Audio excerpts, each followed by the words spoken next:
할렐루야. 오늘 주일 2부 예배에 나오신 여러분 모두를 주님의 이름으로 축복합니다. 여러분의 영혼이 잘된 것처럼 범사가 잘되고 건강할 수 있기를 주의 이름으로 축복합니다. 이제 아침 저녁으로는 선선하기보다는 때로 쌀쌀하다라고 하는 느낌이 들기도 해요. 그렇게 덥던 여름이 가긴 가네요. 8월 마지막 주를 넘기고 9월 초쯤 이제 되니까 참 계절이라는 게 신기해요. 여름이 갈 것 같지 않을 만큼 그렇게 무더웠었는데 9월을 넘기니까 선선해졌어요. 이제 9월이 시작되고 가을을 소위 맞이했습니다. 가을은 만물이 무르익는 계절이에요. 오곡백과가 이제 무르익게 될 겁니다. 풍성한 열매를 맺는 이 계절에 저와 여러분의 신앙도 풍성한 열매를 맺을 수 있기를 축원합니다. 저는 이 가을 첫 주 어떤 말씀을 우리 성도들과 함께 나눌까 하나님 앞에 기도하면서 우리가 신앙생활하면서 맺어야 할 열매, 그 열매들을 함께 묵상했으면 좋겠다 생각을 했어요.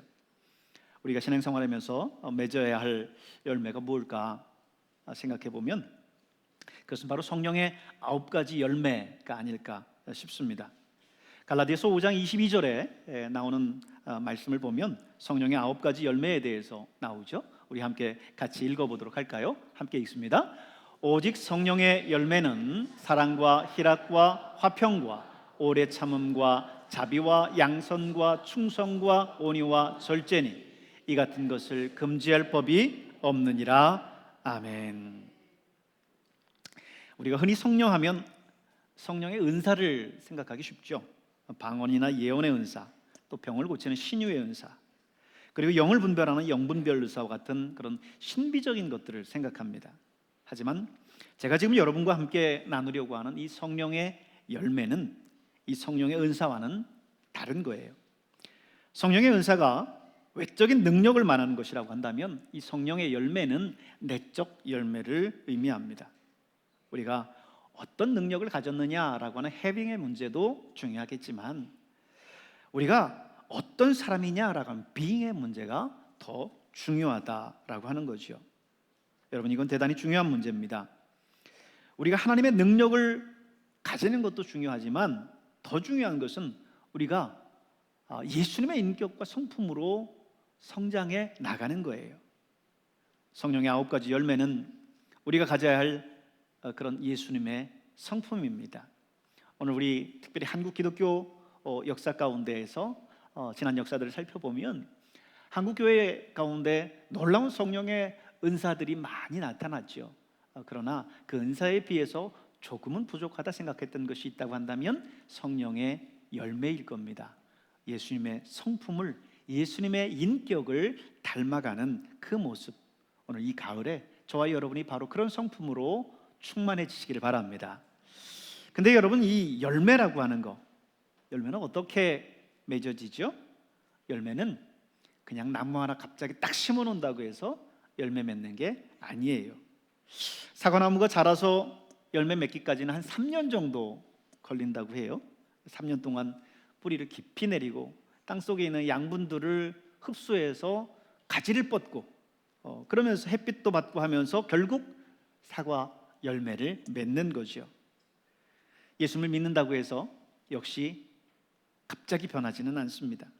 우리가 예수님 안에 뿌리를 깊이 내리고 예수님의 그 인격과 예수님의 성품들을 우리가 닮아갈 때 그분의 영적인 그런 자양분들을 공급받고 은혜의 단비를 맞을 때 우리는 영적으로 자라갈 수 있고 바로 열매 맺을 수 있는 겁니다.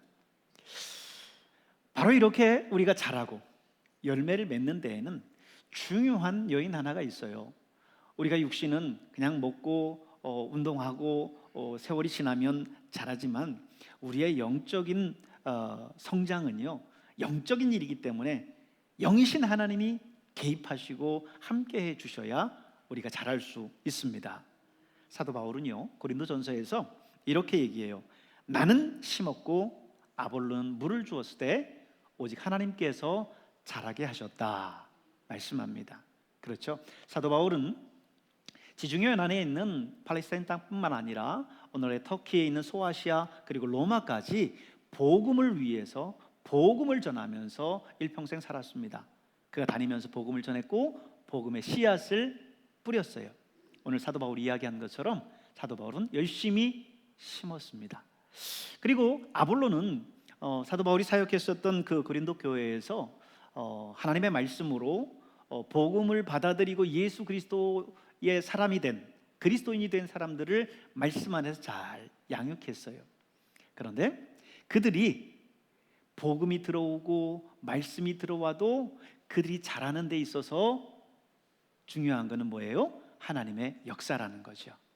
나는 심었고 아볼로는 물을 주었을 때 하나님은 자라게 하신다. 여러분, 하나님이 여러분의 삶 가운데 구체적으로 관여하셔서 여러분의 신앙이 날마다 성숙하고 자라가기를 축복합니다. 성령의 열매, 성령의 9가지 열매 가운데 오늘 저는 그 첫 번째인 사랑의 열매에 대해서 함께 여러분과 나누고 싶습니다. 사랑의 열매라고 했을 때 성경 본문 많은 다양한 부분을 취할 수 있겠지만 오늘 저는 예수님과 율법사의 대화가 나온 오늘 본문을 함께 묵상하면서 우리 사랑의 열매에 대한 부분들을 나누려고 해요. 오늘의 이야기는 예수님께서 십자가에 달리시던 예루살렘에서의 그 주간 중에 화요일에 해당하는 사건이에요. 그날의 사람들은 다양한 문제를 가지고 예수님 앞에 나왔습니다.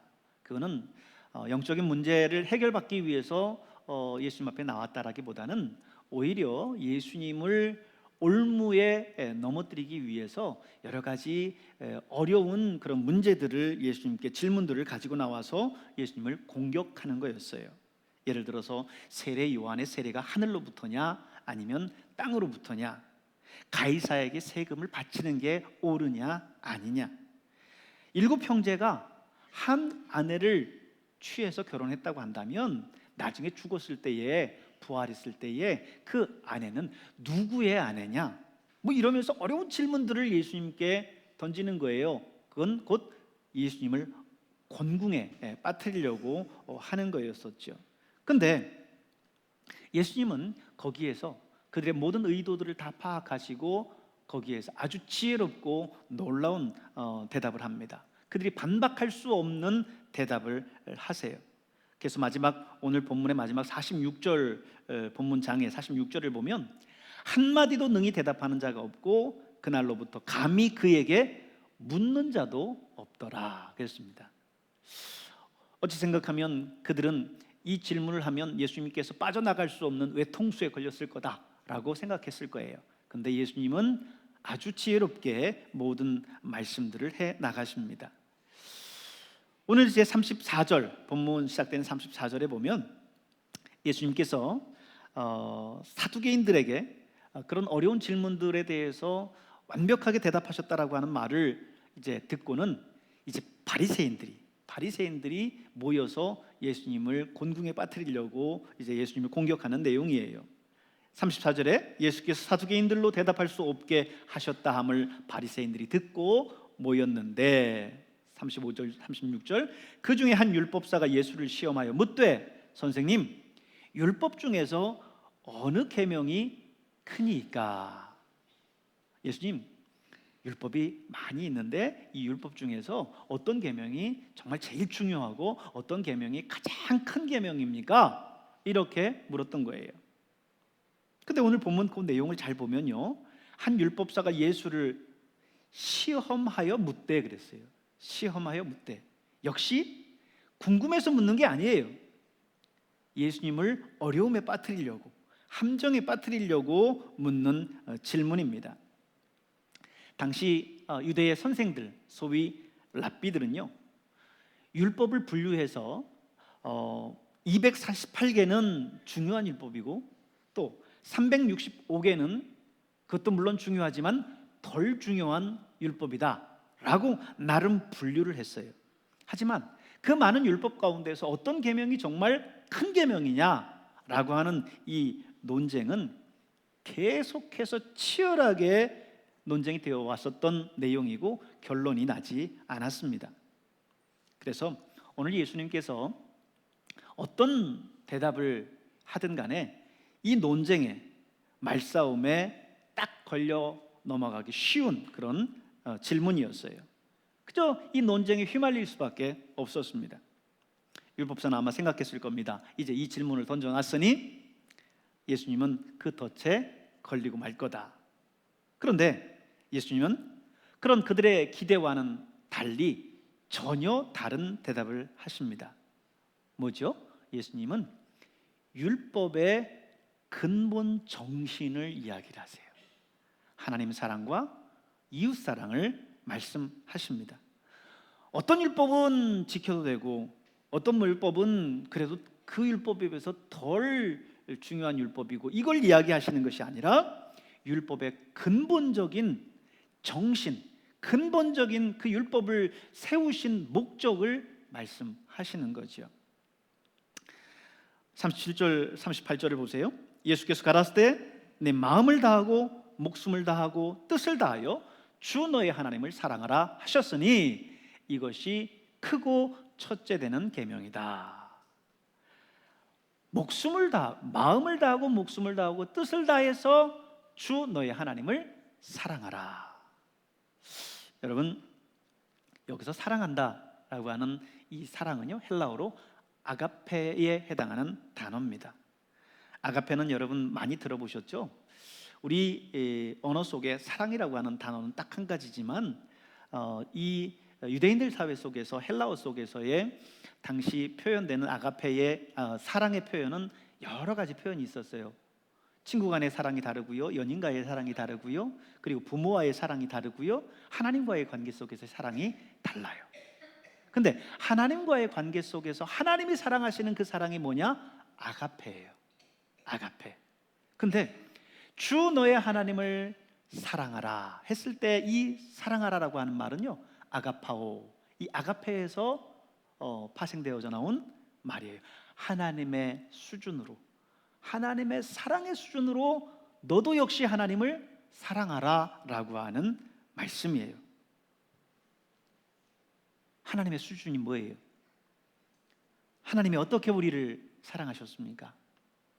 하나님은 당신의 하나밖에 없는 외아들 예수 그리스도를 우리를 위해서 십자가에 내어주셨어요. 죽음에 내어주셨다는 거예요.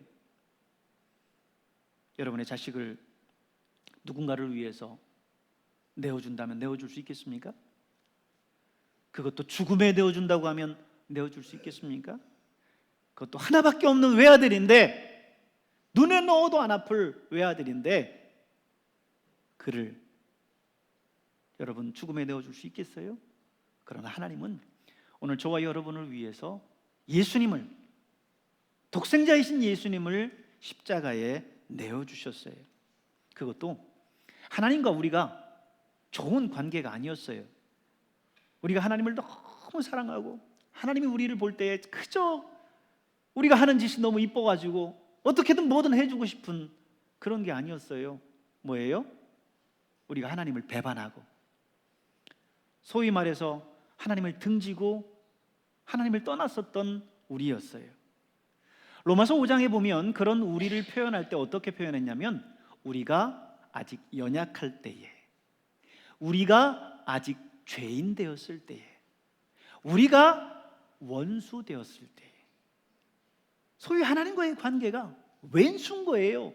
그런데 그런 우리를 위해서 당신 하나밖에 없는 외아들을 하나님께서는 죽음에 내어주셨습니다. 그게 바로 하나님의 사랑, 아가페의 사랑이에요.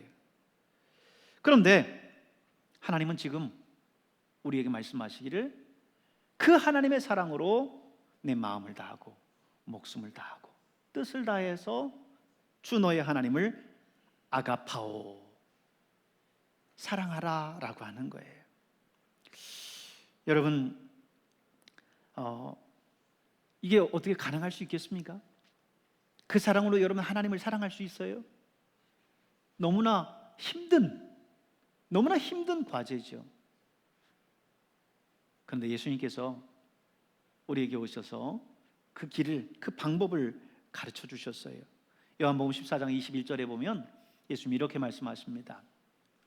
나의 계명을 지키는 자라야 나를 사랑하는 자니 나를 사랑하는 자는 내 아버지께 사랑을 받을 것이요 나도 그를 사랑하여 그에게 나를 나타내리라. 주님을 사랑하되 어떤 것이 주님을 사랑하는 표현이냐? 계명을 지키는, 하나님의 말씀을 지키는 것이 하나님을 사랑하는 것이다 라는 거예요. 하나님을 사랑한다라는 게 막연하죠.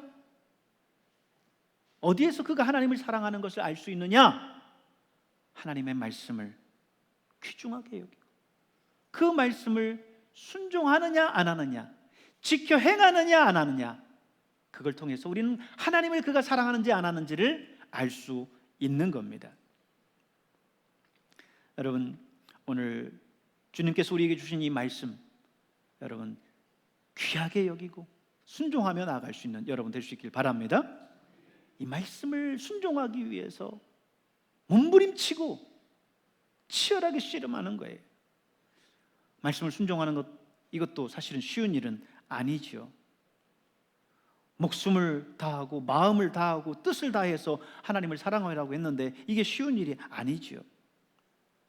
여러분, 마음을 다하라고 하는 거는요, 억지로 그 말씀을 지키라는 얘기가 아니에요. 마음을 열고 가식 없이 진실하게 하나님의 말씀을 순종하라고 하는 겁니다. 목숨을 다하라고 하는 거, 내 생명을 걸고 그 말씀을 지키라고 하는 거예요. 뜻을 다하라고 하는 거, 우리의 생각과 의지를 가지고 그 말씀을 지켜 행하라고 하는 것입니다. 여러분 하나님의 말씀을 지금 대하고 계세요. 하나님의 말씀을 귀로도 듣고 눈으로도 읽고 언제나 이 말씀이 우리 곁에 있습니다. 그렇다고 한다면 이 말씀을 여러분 사랑하십니까? 아니면 이 말씀을 내가 억지로 어쩔 수 없이 지금 따라가고 있습니까? 이 말씀을 내가 내 삶 속에서 어떻게 순종해야 될 것인가, 이걸 고민하며 살아가고 있습니까? 아니면 그저 말씀은 말씀이요, 내 세상의 삶의 방식, 내 인생의 철학은 또 따로 있습니까? 하나님은 그저 우리의 입술로만 하나님을 사랑한다라고 하는 그 고백을 기뻐하지 않습니다. 우리의 삶 속에서 하나님의 말씀을 정말 가슴에 새기고 이 말씀을 내가 어떻게 내 삶 속에서 하나님 기뻐하시는 하나님의 말씀에 위배되지 않는 모습으로 살아갈까? 그렇게 치열하게 살아가는 그 모습을 하나님 기뻐하신다는 거예요.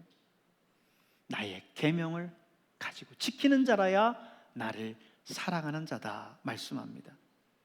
우리가 정말 하나님을 사랑한다면 우리에게 가장 먼저 일어나는 변화는 말씀을 대하는 나의 자세가 달라지는 거예요. 말씀을 사랑하게 되는 것입니다. 말씀이 그렇게 좋고 읽고 싶고 듣고 싶은 거예요. 이제 내가 정말 말씀대로 살아야 되겠다라고 하는 그런 결단이 내 안에 일어나는 것입니다. 그게 바로 하나님을 사랑하는 거예요. 여러분 모두가 하나님을 사랑하는 여러분 될 수 있기를 바랍니다. 하나님의 말씀을 사랑하는 사람이 되어야 돼요. 입술로만 앵무새처럼 사랑합니다 하나님 앞에 고백하는 것이 아니라 우리의 전인격이 하나님 앞에 사랑한다고 고백하는 그 고백이 되어야 될 줄로 믿습니다. 하나님을 사랑하는 것이 크고 첫째 되는 계명이다 말씀하셨어요. 그리고 39절에 보니까 둘째는 그와 같으니 내 이웃을 내 몸과 같이 사랑하라 말씀하셨어요. 근데 여러분 그 구절을 잘 보세요. 둘째는 그와 같으니 그랬어요. 둘째는 그와 같으니 무슨 말이에요? 앞에 첫째 하나님을 사랑하는 것을 이야기를 했어요. 근데 둘째도 그와 경중을 따질 때에 있어서 같다라는 거예요. 하나님 사랑하는 게 가장 중요하고 이 이웃 사랑하는 거는 덜 중요하고, 지금 유대인들이 논하는 것처럼 어떤 건 더 중요하고 어떤 건 덜 중요하고 이걸 얘기하는 게 아니라 둘째도 그와 같으니 라는 거예요. 내가 하나님을 사랑하는 것 같이 내 이웃을 내 몸과 같이 사랑하라고 말씀하고 있습니다. 이웃 사랑의 중요함을 말씀하고 계신 거죠. 이웃을 사랑하되 내 몸과 같이 사랑하라는 거예요. 인간은 기본적으로 자기를 사랑하는 존재입니다. 누구보다도 먼저 자기를 생각해요. 내가 행복하기를 원하고, 내가 만족하기를 원하고, 내가 의미 있는 삶을 살기를 원합니다. 그런데 내가 그렇게 되기를 원하는 것처럼 내 이웃을 사랑하는 것은 내 이웃이 그렇게 되도록 네가 곁에서 도와주고 섬기는 것이다. 내가 추구하는 그 인생의 가치만큼 다른 이웃의 인생의 가치를 생각해 주는 것, 그것이 바로 이웃을 사랑하는 사랑이다라는 거죠.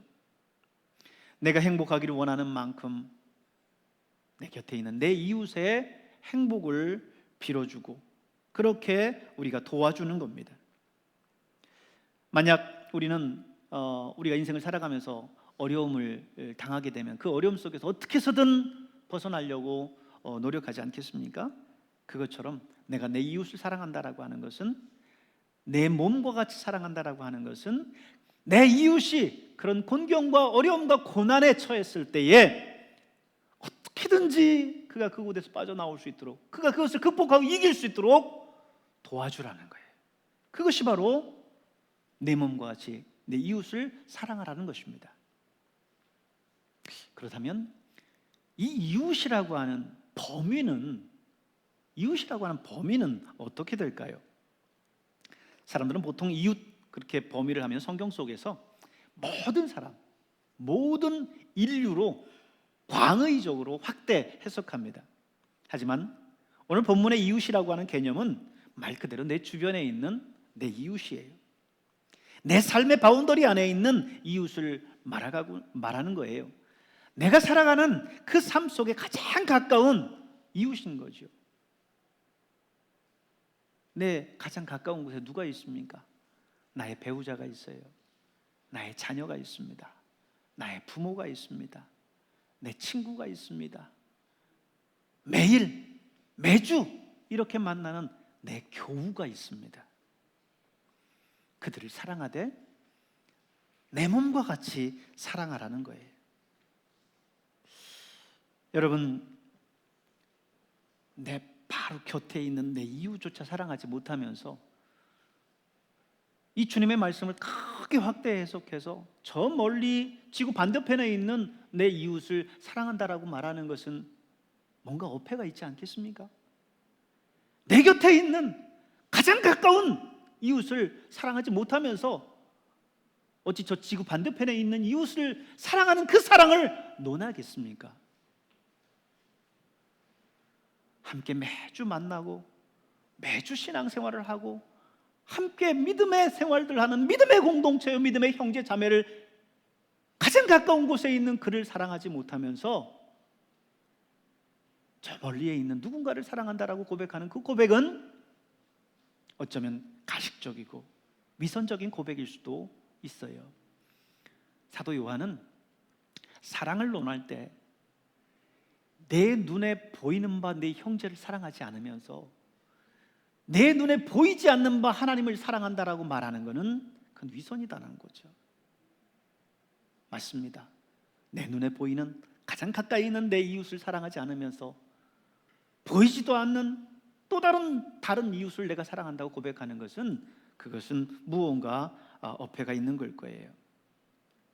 그렇다면 여러분, 어떻게 내 이웃을 내 몸과 같이 사랑할까? 이미 말씀드렸듯이 인간은 기본적으로 나를 먼저 생각하고 내 중심적인 게 인간이에요. 그런데 어떻게 내 몸과 같이 내 이웃을 사랑할 수 있을까요? 그게 가능한 일일까요? 우리는 그 가능성을 사도 요한에게서 찾을 수 있어요. 여러분이 요한복음을 읽다 보면 예수께서 사랑하시던 그 제자라는 표현이 나와요. 예수께서 사랑하시던 그 제자, 이게 누구예요? 이게 요한입니다. 요한이 요한복음을 기록하면서 자신의 이름을 직접 넣고 요한이라고 하지 않고 자신을 칭하는 그 부분에 있어서는 예수께서 사랑하시던 그 제자라고 표현을 했어요. 예수님 곁에 제자들이 많았죠. 특별히 예수님 곁에 가장 지근에 있었던 제자들은 12명의 사도들, 12명의 제자들이었을 겁니다. 근데 그 12명의 제자들 가운데에도 요한은 누구보다도 예수님의 사랑을 받았었던 제자였어요. 그도 그럴 것이 제자들의 무리 가운데 당시 요한은 가장 나이 어린 막내격이었습니다. 어쩌면은 어린 나이에 모든 것을 버리고 예수님을 쫓겠다고 따라 나선 이 요한의 모습에 예수님께서는 감동받고 또 그가 한없이 예뻤을 수도 있어요. 그래서 그랬는지 늘 예수님은 이 요한을 말하자면 끼고 살았어요. 여러분, 최후의 만찬하면 우리는 레오나르도 다빈치의 최후의 만찬만을 생각을 하는데 스페인 프라도 미술관에 있는 호안 데 호아네스가 그린 최후의 만찬이라고 하는 그 그림에 보면요, 예수님의 품에 안긴 한 제자가 보여요. 여기에 보면 각 제자들의 특징, 그들의 인품 이런 것들을 형상화해서 그림을 그렸어요. 그 단적인 예 하나를 보여드리면 다른 제자들의 머리 뒤에는 소위 후광처럼 이렇게 있는 게 있어요. 근데 그 중에 그 후광이 없는 인물이 있어요. 제일 오른편 하단에 보면 후광이 없어요. 누굴까요? 가롯 유다예요. 그리고 그가 앉아 있는 의자에 여러분 보이지 않을 수도 있겠지만 그 의자에 거기에 가롯 유다의 이름이 적혀 있습니다. 그렇게 제자들의 특징들을 그림 속에 형상화해서 넣었거든요. 근데 지금 유독 예수님의 품에 기대어 있는 한 제자가 있어요. 그게 바로 사도 요한이에요. 사도 요한. 그만큼 사도 요한은 예수님의 사랑을 받았습니다. 그런데 그렇게 예수님의 사랑을 받았었던 당시 막내격이었었던 어린 사도 요한이 세월이 지나 이제 백발이 성성한 노사도가 됐어요. 예수님이 승천하시면서 예수님께서 세우신 이 땅의 그 교회들을 맡겼죠. 그런데 그 어릴 적에 요한의 별명은 예수께서 사랑하시던 자라고 하는 별명이었다면 지금 백발이 성성했을 때의 이 노사도의 별명은 뭐였냐면 사랑의 사도였어요. 사랑의 사도, 사도 요한이었습니다. 여러분, 요한을 보면 요한 1, 2, 3서를 요한이 또 기록을 했죠. 요한의 서신서들의 내용을 보면요, 사랑이라고 하는 단어들이 엄청나게 많이 반복됩니다. 요한일서 4장 7절에 있는 말씀을 보면 사랑하는 자들아 우리가 서로 사랑하자. 사랑은 하나님께 속한 것이니 사랑하는 자마다 하나님으로부터 나서 하나님을 알고 그럽니다. 사랑이라는 단어가 수없이 다른 어떤 서신서에 비교했을 때에 정말 많이 등장을 해요. 그거는 그가 예수님의 사랑을 깊이 경험했기 때문일 겁니다. 다른 누구보다도 예수님의 사랑을 많이 받았기 때문에 그는 다른 사람들을 그 사랑으로 사랑할 수 있었던 거지요. 그래서 그 사도를 일컬어 사랑의 사도라고 이야기를 했던 거예요. 사람들은 사랑을 받아본 사람이 사랑을 한다고 그래요. 예수님으로부터 사랑을 깊이 받았던 사도 요한은 그 받은 사랑에 감격해서 다른 형제와 자매들을, 그리고 그가 목양했었던 우리 성도들 한 사람 한 사람을 뜨겁게 사랑했습니다. 여러분, 우린 여기서 내 이웃을 사랑할 수 있는 방법과 가능성을 찾습니다. 나보다, 아니 내 몸을 사랑하는 것처럼 사랑할 수 있는 가능성을 찾아요. 어떤 가능성일까요? 하나님의 사랑을 내가 깊이 경험하면 경험할수록 다른 이웃을 그 사랑으로 사랑할 수 있다는 거예요. 내가 이웃을 사랑하지 못하고 있다라고 하는 것은 하나님으로부터 그 사랑을 그만큼 충분히 경험하지 못했다라고 하는 것을 보여주는 것이죠. 오늘 예수님께서는 율법사와의 논쟁 속에서 율법의 근본 정신 두 가지를 말씀하셨습니다. 하나님을 사랑할 것과 그리고 이웃을 사랑할 것을 말씀했어요. 이 두 계명이 온 율법과 선지자의 강령이라고 지금 말씀하셨어요. 성경 전체의 명령이 바로 이 두 가지에 요약될 수 있다라고 말씀해 주고 있는 겁니다. 사랑하는 여러분, 오늘 저와 여러분의 삶 속에서 이 주님의 말씀, 주님의 이 계명이 농축되어져 있는 하나님을 사랑하는 사랑과 그리고 내 곁에 있는 형제와 자매를 사랑하는 이웃 사랑으로 여러분의 삶 속에서 늘 나타나고 열매로서 풍성히 나타날 수 있기를 주님의 이름으로 축복합니다. 함께 기도하겠습니다.